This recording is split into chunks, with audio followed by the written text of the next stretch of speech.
I was not expecting to have to do this again tonight, but, you know, that's life sometimes. So, I'd already uploaded the first version of Scuttlebutt 6, which looked fine on the computer, to the system. And the system, YouTube, rejected it. I thought, okay, fine, perhaps it's fault in the upload. I'll try it again. And, well, that didn't work. So, here is Scuttlebutt 6, some hot takes. Take 2. Or second run through. Who knows? It's Scuttlebutt. It's me going through the comment response, and there are some real hot takes today. There was this one on for history. Which 3 ships should never have been scrapped? And yeah, Anglo-German naval race apparently is a fake. It didn't happen. The German fleet was not planned to attack the Royal Navy. Now, this is the interesting thing, because this take is both so true and so wrong. It really is. Because the whole point was they were building a fleet, and this is Tirpitz's plan, and you can go and read Tirpitz's plan in his own words, and his own speeches, and his own discussions. He's Wilhelm's as well, diaries and speeches and discussions. They are building a fleet which is supposed to be so strong that the Royal Navy will not dare to fight it, because the damage they would sustain fighting it would mean that everyone else in the world would take them out, and so they can carve their own empire in the world without fear of the British stopping them. They can do what they want in the world because the British will be so scared of losing their position by fighting them that they won't fight them. So you're right, it's not planned to attack the Royal Navy. But it is the most stupid piece of hubris known to mankind, because, as you also are right saying, they don't have the industry, nor, to produce the quantity of ships and necessary. They don't. Whereas the British did. So the moment the Germans started upping their numbers to have this, the British upped their numbers. And whilst the race was not what the Germans wanted, because they presumed the British would stand still, a race was what they ended up with, because the Germans were idiots. I'm sorry, they were strategic idiots in this scenario. And, yeah, you are both right and wrong. And, yeah, they created a race by their actions. That's the unfortunate reality. A race they couldn't win. They were starting from behind and they never had a chance to catch up. But by golly, did they start it. It's not British propaganda. It's German hubris. Or rather, how do I put this? They had a perfect plan. They just forgot to inform the other countries they were supposed to abide by it. And if you want to hear more about this, I did a video called Building the Fleets for Jutland. And yeah, that goes into this. It goes into just how bad and how stupid it was. There's a few other videos as well on this subject, but we'll leave that to one side. Shameless book plug, because in every video, I'm a British academic. I need to plug my books, because otherwise I ain't getting hired, let alone as a contract lecturer, let alone promoted. So, yay, this is my book. Please buy copies if you haven't. It's excellent for Christmas coming up. If you have someone in your life who needs to learn how to love naval history, this is a good entry point. If you have someone in your life who you are looking for who loves naval history and they haven't got this book, it's good! Get it. And I'm not saying this because I'm just the author. Just ignore the name at the bottom here. I think it's a very good book on travels, battles, darings, and I'm a bit knowledgeable on the subject. I really enjoy the subject. I can't think what proof I can offer that I really enjoy the subject and am knowledgeable, but I do, and I would highly recommend this book.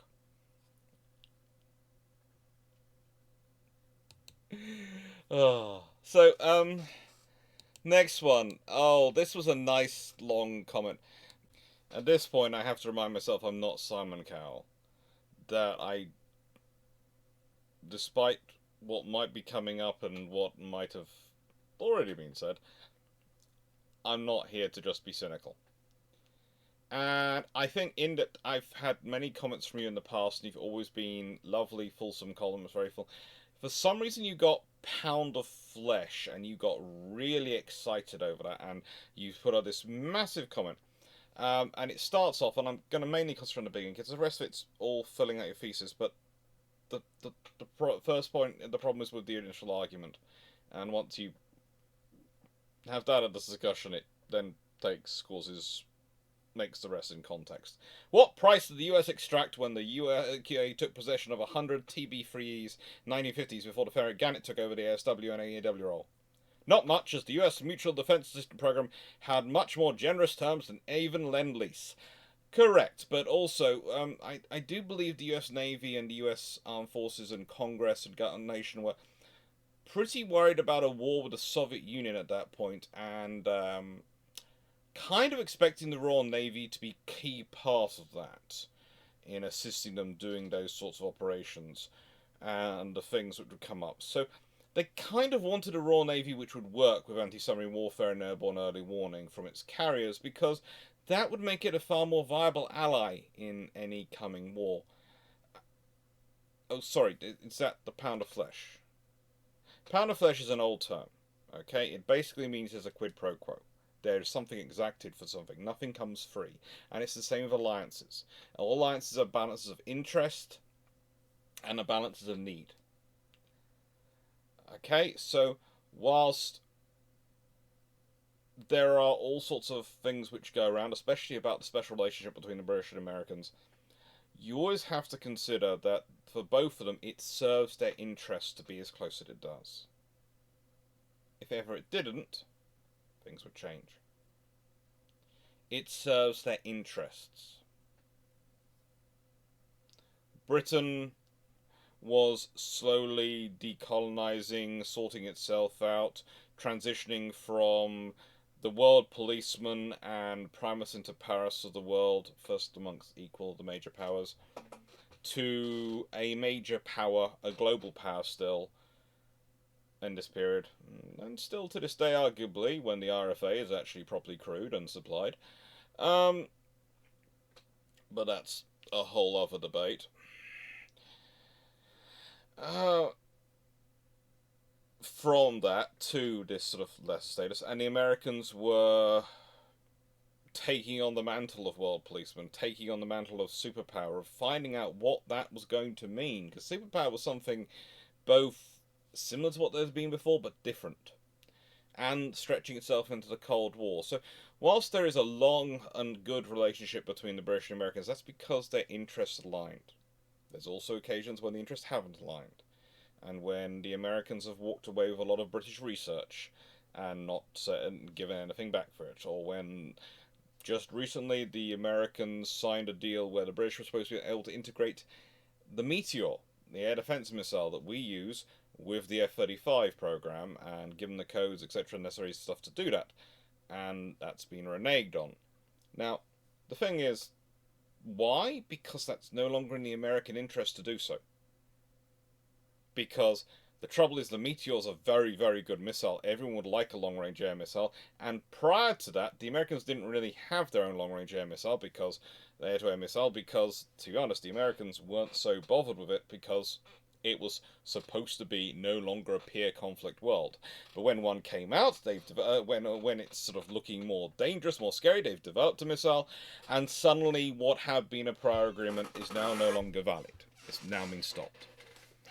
And I'm sure that's nothing to do with the American defense companies going, that would be competition for us.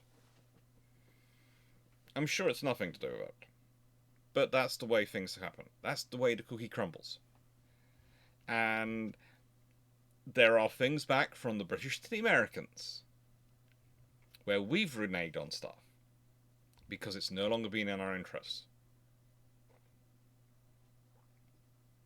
That's sort of rarer because it usually is. It's usually more interesting for the smaller power, no, relatively speaking, to work with the larger power whenever possible, because it strengthens it and it strengthens its position. So it's rarer for the one lower down the chain to do that than the one higher up the chain. The one higher up the chain can afford to do that more because they are the bigger power in a relationship, and they both know that. So, yeah, there is a pound of flesh there. There is. It might be done very nicely, but all alliances are like that. All relationships are like that. All of them between countries are transactional. That doesn't cheapen it. In some ways, that deepens it. In some ways, it adds something to that relationship because it means you can understand things about that relationship. There's nothing wrong with this, but you need to understand this when you're balancing alliances. When you're looking around a network of alliances, you need to work out what your partners want. And that can cause problems if you don't do it. America gave Britain a lot of assistance and a lot of help with issues. And Britain gave America help with issues. And it was because they expected them each other to show up and support when they needed it.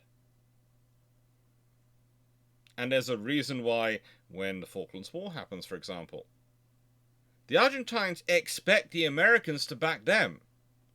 Very quickly, they realize the Americans aren't backing them. They are hoping for at least an American beneficial neutrality. They very quickly realize they're not getting that. And there are American advisors, etc., within the Argentinian forces who disappear during the conflict. Basically, that happens because the Americans go, well, both are our allies. And of goodness of our heart, we should be supporting both. But when they look at their alliances, they go, which one's more useful to us? Which ally is of greater value?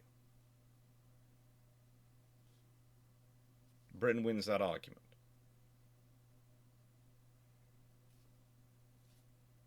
Know your value in an alliance. Know what you want and know what is expected from you in return. What you expect and what they expect. And then you won't be disappointed. Nimitz class compliment. That's a fun one. You see, here's the thing. Stephen Chanel's asked this question, and I was expecting someone to, because I put in the officially listed figures that you can find in various books. And various other sources as well. Roughly. Now, 5,200 is apparently way less than 3,532 plus 2,480. That's 6,012. And that is the figures for crew and air group personnel. Yeah. I have a third group to add to that. The Admiral's command staff. Yeah. There's an admiral usually aboard and with staff, and they shouldn't be counted as part of the crew or the air wing because they're not part of either. They're part of the admiral. They're the admiral's section. In simple terms, there are also people who double or even triple hat, who can be having roles in all three organizations on the ship. It's brilliant fun. So, in simple terms, the U.S. Navy will have official figures for how many people are on their carriers at any one time, but usually they're traveling with probably about 5,500, roughly, and I'm saying this roughly, and they have a wartime complement which will probably go up, and I wouldn't be surprised where that ends up, but I think it'll be north of 6,000. That's my rough estimate based on all the officially given information. Okay? But the thing is, it's not given out accurately in any way, shape, or form. It just isn't. Then carriers are just targets. Matthew Kelly, I was sure someone would say this. Carriers are billion-dollar tombs next war when the enemy shoots back. Their escorts are going to run out of million-dollar missiles to shoot down 100,000 drones real fast, like the Houthis have. The Western navies have hard-pressed to stop them. No, the Houthis pretty much have been dealt with fairly well. Yes, some things have leaked through, but that's mainly because most defense systems are designed to deal with missiles coming at you, not missiles going across your bearing. And that's the trouble, especially when you haven't got airborne early warning. And no one seemed to want to deploy a carrier until much later, because they didn't want to give the Houthis that attention, I guess, or something. Also, I would point out that once you start dealing with drones, which are a real threat to carriers, which can be attacking you from 200, 300 nautical miles off your shore, they're not going to be the small drones. This is the thing. Usually we talk about the drone swarms. People go, oh, they're going to swarm the ships with these mini drones. And you go, the mini drones don't have that range. They don't. They're not $100,000. The drones which can reach a carrier, and the missiles which can reach a carrier and threaten a carrier are definitely not ones. Not £100,000 ones. They're more expensive than that. Now, there are places, if you, in the middle of a war with Iran, took an aircraft carrier battle group through the Straits of Hormuz, you are going to get absolutely swarmed with drones. But also, the real question is, what idiot would do that? If you're taking it within that shorter range of coast, why? Your whole point of a carrier is your ability to move around, maneuver, and, be able to launch from beyond the enemy's range to spot you, even with their satellites, because you can keep moving. You can jive and jag in front of the satellites, so they don't know where you're going to be. Now, you can point this all out, and you can still go, well, the missiles are going to kill them. Well, the missiles are also going to kill land bases down on that premise. And one of the things you can notice in the current war in Ukraine is that despite all the drones and despite all those things, the air bases are still working. The Ukrainians and the Russians are still launching aircraft. And air bases are far worse than aircraft carriers to defend, because you can Google where they are. I know it's been my mantra in many, many discussions, but if I can literally Google your address, then you're kind of easy to target. You just are. So, yeah. The point is, anything which can be said against carriers is worse for an airfield. It's always worse for an airfield. The thing is, though, we have to find ways to defend them. And again, it comes back to what weapon systems are going to use. Are we working on lasers? Are we working on electronic warfare? Are we working on those missiles? And it's a combination of all of them. But one of the reasons why missiles, etc., have got so expensive is because of the throughput coming through the factories. We all know that if you buy, the greater volume you buy or something, usually the individual price goes down. Because research costs are spread across more units, because acquisition, because in a nice way, everyone has got more guaranteed work coming through, so they can afford to spread their profit slightly more thinly across more products. Why? Because then the stuff coming through is going to generate, they're generating income long term, and it works out better that way. One of the problems we have with current missile prices and current prices for all these things, especially in the West, is we haven't been building enough. We haven't been storing enough in stockpiles. We haven't been ordering enough. We haven't been expending enough in exercises. We haven't been fitting enough to our ships or to our aircraft. We haven't been using enough missiles. And this is one of the reasons why the things are so expensive. So, yeah, sorry, carriers aren't just targets, and the Houthis are certainly not showing that you can attack carriers and carrier battle groups. There is a big difference between aiming for a merchant ship when you've got another merchant ship, well, full supply merchant ship wandering up and down providing targets in the middle of a busy shipping lane, and aiming for a carrier battle group which could be operating anywhere over that horizon. You have to find it first, and it's going to be trying to A, stop you find it, and B, find you. And you're in a race, because especially if you're a land position, them finding you can be as easy as loading up Google Maps and going, that looks like a hardened building.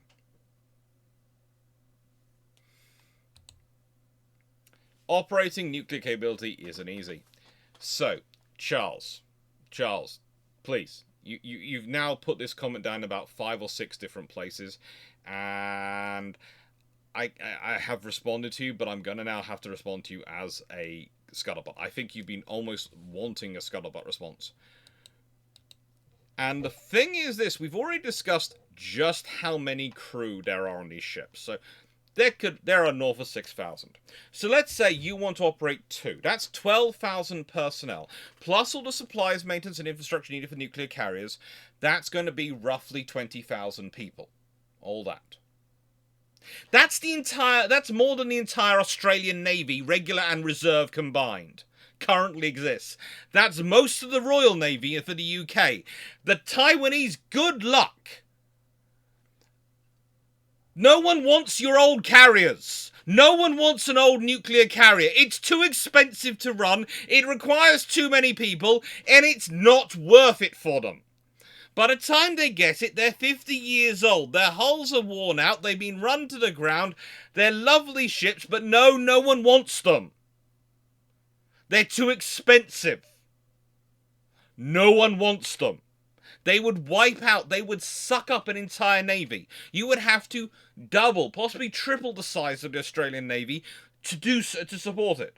And the Australian government is not going to do that, because they either have to do a lot of cut a lot of what they're spending on other things, or they have to raise taxes. And then they will not be the government anymore, because they'll raise taxes so much the public will kick them out of office.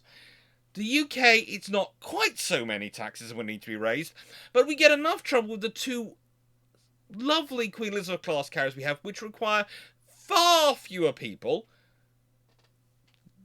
less than 800 each, and are far easier for our systems to maintain, don't require nuclear fitted out nuclear surface yard and all those things to support nuclear carriers. We only have that for our submarines. We don't have any surface ship piers for that, set up for that. We do have some dry docks which can take nuclear carriers. Witnessed the Alliance thing earlier. Again, one of the things we have invested in for our alliance with America is that some of our dry docks, the larger ones, can accommodate nuclear ships, which Charles de Gaulle had to use at one point to the French carrier. So, we have those facilities wandering around, but we don't use them all the time, and we're certainly not set up for maintaining our 2 of our own, especially when they're already 50 years old, creaking, and we need to redo their hulls to get them to carry on working.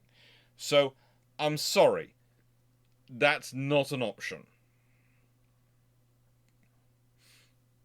No one wants to buy them. You literally, UK, Australia, Canada, and other NATO could buy a few to bolster their own builds at discount. No one wants them. No one wants them. They're too expensive. And they're too worn out. It's kind of like the Royal Navy. The British Royal Navy. When we were the world's policemen, no one wanted to buy our old ships. Why? Because by the time we'd finished with them, they were worn out. When we stopped being world's policemen, we suddenly started finding a second-hand market for our ships. I would like to point out the same for the US Navy. Not many people are queuing up to buy old Arleigh Burkes. Some people nations might be considering it, but those nations who really don't want to don't send their vessels out into rough seas or long voyages. So sorry, Charles. It's a nice idea, but no one wants them. No one wants your carriers when they're 50 years old and retiring. No one wants the nuclear carriers when they're that old. You'd have, to win the argument, you'd have to first get them to build nuclear-powered carriers to begin with, and the only one who's doing that is the French. And if you told the French, well, you can buy our 50-year-old ship instead of building your own, I could think of easier ways to get wine chucked at me. Honestly, I could think of easier ways. Walking into... I'm not going to say it will get me into trouble. But yeah, there are many easier ways to get wine chucked to me. That is not a good one. And we had someone come from the 1930s. This was MacPhail. The entire point of a carrier is so you can deploy air power in areas where you don't have land-based airstrips close enough. Land-based aircraft are more effective in every conceivable way. With modern aircraft technology and the fact that we have air bases on the entire world, our carrier fleet is completely pointless for anything other than propaganda. Then you start thinking about modern missile technology and inability to defend against hypersonic anti-ship missiles. The carriers are obsolete. Okay, on the hypersonic thing. Now, hypersonic, that does mean really fast, yes. But hypersonic is not something new as a phraseology. We've been dealing with hypersonic inbounds as a potential threat for a long time. They're called ballistic missiles. When maneuverable entry vehicles, or maneuverable independent re-entry vehicles, depends which company you're buying from, what they're called, are entering the atmosphere, they are going incredibly fast. We have systems designed to defend against them. The problem with dealing with missiles, hypersonic or not regular, is if they are not coming towards us. Because coming towards us is a fairly simple solution. We've worked it out very, very well now. The trouble is that most modern missile systems, despite claims of them being area defense capabilities, that is more a case of they can engage something attacking a task group, and as long as you're roughly in the area of the task group, that's fine. They're coming towards you. So everything. But it's when you're talking about this is my area. Let's say it's 250 nautical miles, or radius, and the missile is going to enter at roughly 200 nautical miles away from me, and is going to exit 200 nautical miles away from me, and is just going in a straight line. Because my missile, now I have to compute the missile flight, and my missile, I have to launch it when I detect that system to intercept at somewhere along that line. And if they deviate, that can cause trouble to missiles, because it's really at the end of my range. That's the problem.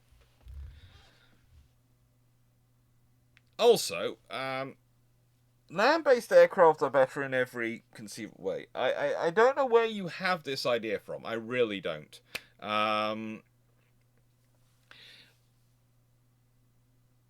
They're just not. They're pretty much of a muchness these days. Honestly, there are different variants of aircraft, and somehow it's usually half a dozen one, six of the other. When you're dealing with these aircraft, individual cost can be a factor, certainly, but that's not really that case. I'd also say the air bases, everyone, you have air bases, they can be great, but not all air bases are going to be fitted to support your latest, most modern aircraft, because that's expensive. But one of the reasons why carriers cost the amount of money they do is because they are fitted to operate often the very best and finest aircraft you have available. Look at the costs being sunk in by America, by Britain, by various nations operating F-35Bs or F-35s of any type into facilities to maintain their stealth technology and allow the maintenance of that under operational conditions. Then think about trying to put that cost of putting that into every single base you have around the world. So basically, not all airstrips are the same. You might have a base there, but it might just be a runway. Does it have weapon storage? Does it have a secure space for your personnel to bunk down? What kind of security does it have? What kind of agreement do you have with the nation about what you can operate from there? From the host nation?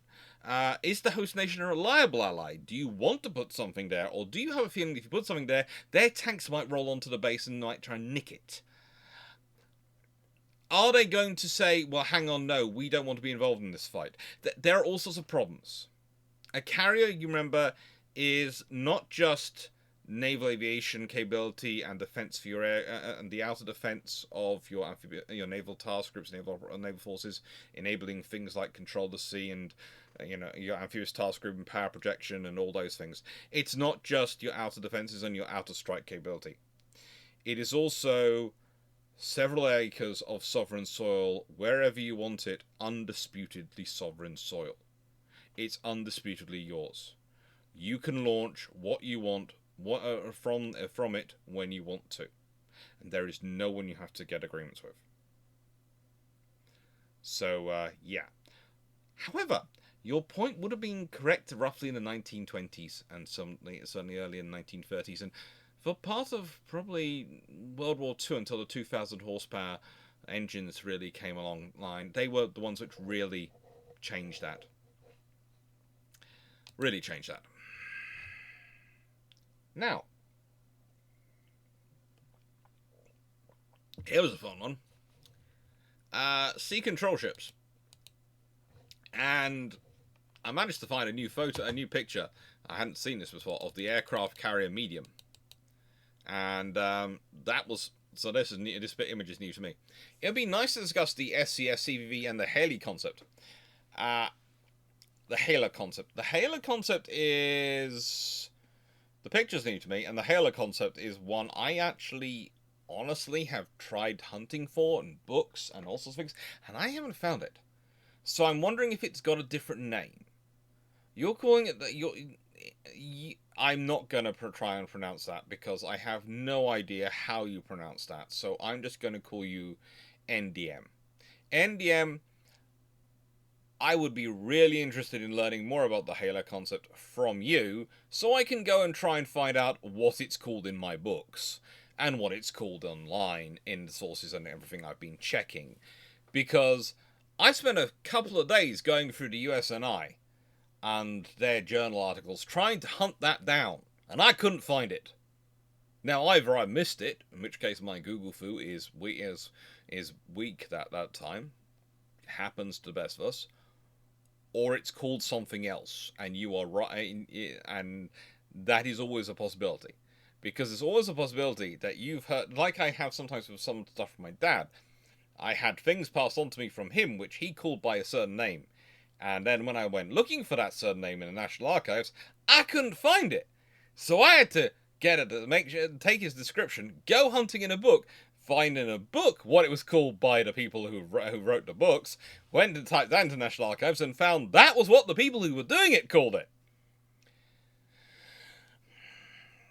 But there's always a possibility. Now, the SCS, the Sea Control Ship, is about building, I'm not even want to call it an escort carrier, but we're calling the bare minimum naval aviation capability to provide support for operations, for naval operations. So it's sort of the cruiser carrier role. That's what it sort of is about. The aircraft carrier medium is about providing something which is a force multiplier to the nuclear powered ships. It was going to fulfill two roles. One, it was going to keep another yard going and have you have an alternate carrier supply, and so you can keep your numbers at roughly 16 vessels or more than the 11 or 12. Secondly, and this was more important, this was considered more important in some of the connections, it was considered as a reserve vessel, because you see, it wasn't going to be nuclear powered. There were variants where they discussed it being nuclear powered, but there were variants which weren't, and those were quite key variants in that it was going to be able to be powered by, they kept going back with oil, gas, etc. I think they were going to settle for oil, for ship's fuel and oil, because they needed the steam for the catapults. And its purpose would have been to be this sort of the ships you can stick in reserve, the ships you can activate from reserve. So the thing is, it's part of the US Navy at that point realizing that the problem with nuclear carriers is they both make great sense and they make no sense. They make great sense from an operational capability point of view, and having a fleet and wandering around the world and doing all the duties you want to do with a carrier, they're great. They make no sense from a fleet mass perspective, because they are, whilst over life they're going to break out the cost about the same, they break out and cost the same because to use them and keep using them is actually cheaper than to keep them in dry dock, etc. in reserve. So you're not going to have any reserve. You're not going to have any downtime for the hull. Remember what I was talking about earlier about 50 years hard use? They have had 50 years hard use. No one wants them, because they've had 50 years hard use. And you have nothing in reserve. So the idea was you would have these ships and they could be in reserve and activated. So let's say when the Americans had to surge, well, when they've had to surge carriers anytime recently, instead of then going, okay, we've had to surge these ships, that's going to muck up all our refits and all our refit schedules.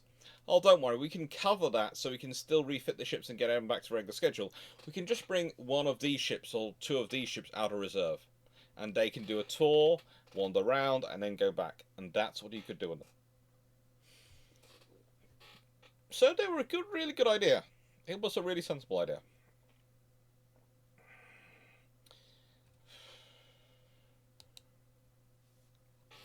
Now, why I love alternate history chats, because you get some really, really long comments coming back, and they're really interesting dives into what other people are thinking. And looking at this one, going through it, it's amazing how the perceptions can change. Now, interesting enough, when I looked through this reply from Carl Carlton, I thought, well, I don't agree with everything, I never do, but in a nice way, I'm a historian. I mean, you get two of us in the room, you get 5 different opinions about anything. So that's no problem there. But it was really interesting to me to look around through and have the counties being described as high-end assets. And the Royal Navy at the time really didn't think of them as high-end assets.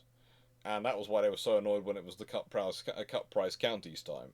That they were really not happy with the cut price county times because they didn't consider the counties to be high-end units. They considered them to be light cruisers. Large-ish light cruisers, but light cruisers.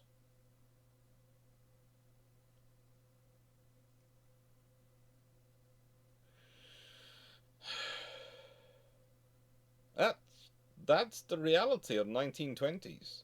And then by World War II, they're being called the heavy cruisers. And there are Royal Navy officers literally who are in charge of fleet operations who I can point to documents where they wrote that these cruisers are really entry level for what modern cruisers require to be. Entry level, they are basic, they are all these things. And you can find the same about the US talking about their scout cruisers, their 8-inch cruisers. And I haven't yet managed to track down the documents from the Japanese side, but I'm sure if I could, I would be able to find admirals saying exactly the same thing. But today they're perceived as being the high-end units, because of the legacy of the London Naval Treaty, which made them heavy cruisers, and their performance in how they were used in World War II. It intrigues me. And this is why I like alternate history chats, because I get comments like this, and they make me think. And I go away and think about it going, well, I can understand why you had that perception. It's not something I agree with, but I can understand it. And that adds to me. I really feel it does. And then we had Nuke Life here. Aaron Clarke, at approximately, you stated at approximately, I presume you were going to stick in the timestamp there. You stated the life of a carrier depends upon engine replacement, hangar size, and hull life. True for every other means of propulsion except nuclear. With nuclear-powered ships, the ship's life ends with the reactor vessel life. Yeah, the reactor is part of the engine. So whilst I might have been doing that generically, power plant, engine, I did mean them interchangeably. The reactor is part of the engine setup for a nuclear carrier or any nuclear vessel. And honestly, the reactor vessel often lasts longer than the ship does. It's designed to last longer. They're designed to be refilled every 20 years, and roughly what happens is then at that point they do a lot of tests on the reactor vessel, and if necessary they will also replace that. If necessary. That's always in the plans. I can't remember if any of them ever have actually had it fully replaced. They've had sections done, I know. I've read about that in open source documents. Not sure if anyone ever had it fully replaced. And mostly because when it comes to nuclear power, you over maintain everyone who operates them sensibly over-maintains to the nth degree. You don't take a chance. You go, oh, I'm 99.9% sure that's going to be fine. Okay, we're replacing it. Why? I'm 99.99% sure it's fine.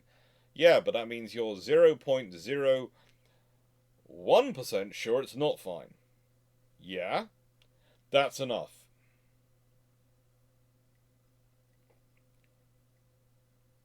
But that's part of the engine life. That's the engine's wearing out. That's the power plant. It goes, it goes. Ship's gone. So, thank you very much everyone for watching. Let's see. Currently, if you've been following the videos, you'll know I am primarily fundraising in this channel towards my bookshelves to support all my books. I'm currently surrounded by calyxes. And that's a good thing because they are great for standing up independently. Although, if I do this, I can pull one into view. Now, why is the calyx good for me? Well, let me explain something. And I'm going to do this. And I'm going to pop this open and do this. Hello. Hopefully it follows me around. Always good when it does that. And hopefully the mic follows me round a bit as well. A little bit. A little bit. Let's angle it up just so it's a little bit better and a little bit happier me.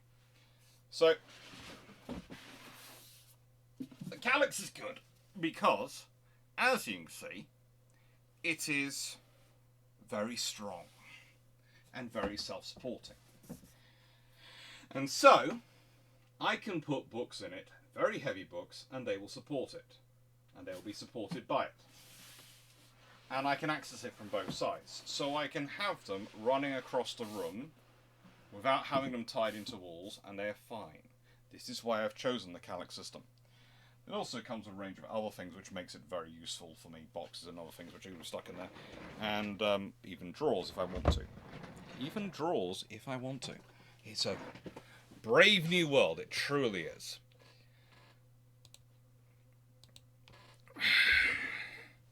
And so that's why I'm getting them. That's why I'm getting the calyx leg frames, because they have to go underneath those. And eventually, yeah, when we start really sorting this place out with putting in new doors, a new door and wall over there and window and all the things that are going to be done, they can be moved around as work's going on in here. And in fact, they'll probably last a good few years. I honestly don't expect to be replacing them. I've been looking at my schedule up ahead, and the trouble is it's taking off about a month to build shelves and probably put them in, etc. Especially enough shelves for all the books. It's not something I'm probably going to get much chance to do in the next 2 to 3 years.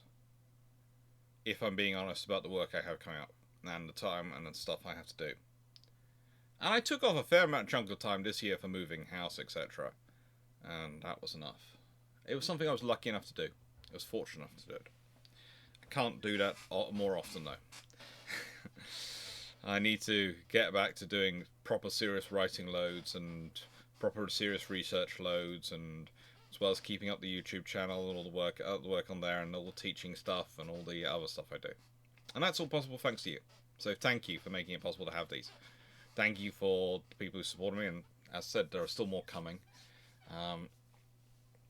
Honestly, the real reason I've bought them in the process I have is having the space to deal with them, because there is so much stuff in here and sorting out the boxes.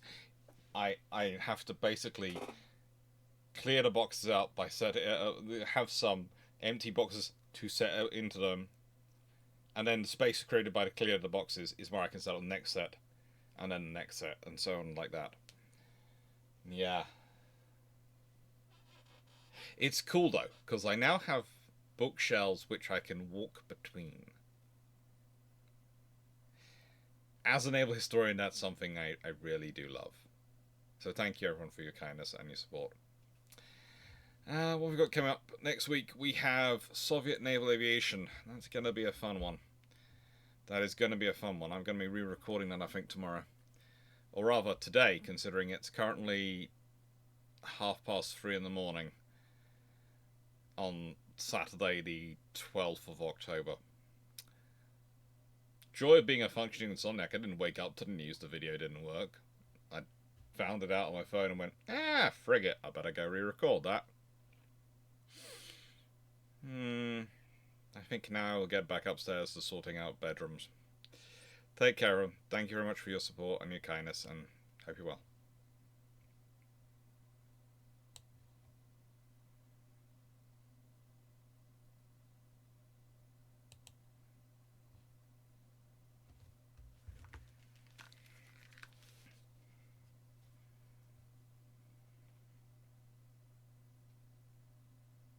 Do